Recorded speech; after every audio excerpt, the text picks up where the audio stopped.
10-12 वर्ष झाले. हे कशी जाग आली ते मला माहित नाही. अचानक झोपेतून जागा झाल्यासारखं.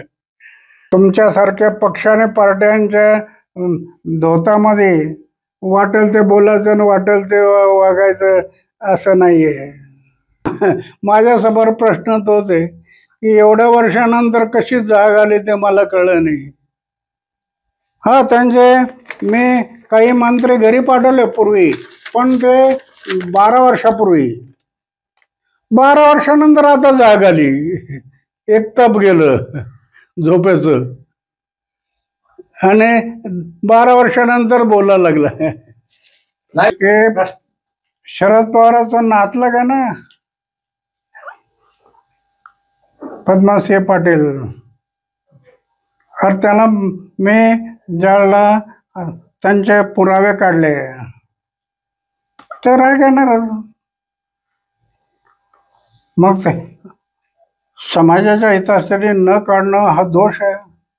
त्यांचे आरोप, त्याचे जे चुकीचे कृत्य बाहेर न काढणं आपला दोष आहे. म्हणून जिथे जिथे मला दिसलं तिथे तिथे मी बोलत गेलो.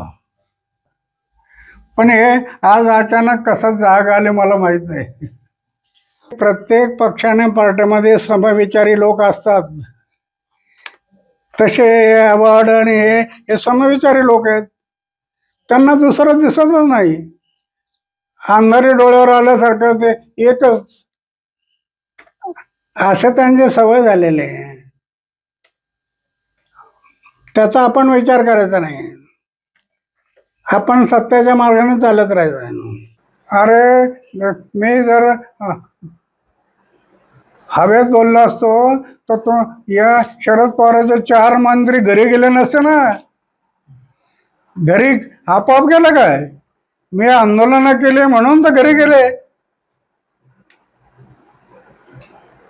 अनेक मंत्री, अनेक पक्षाचे लोक मी घरी पाठवले फक्त समाज आणि देशासाठी.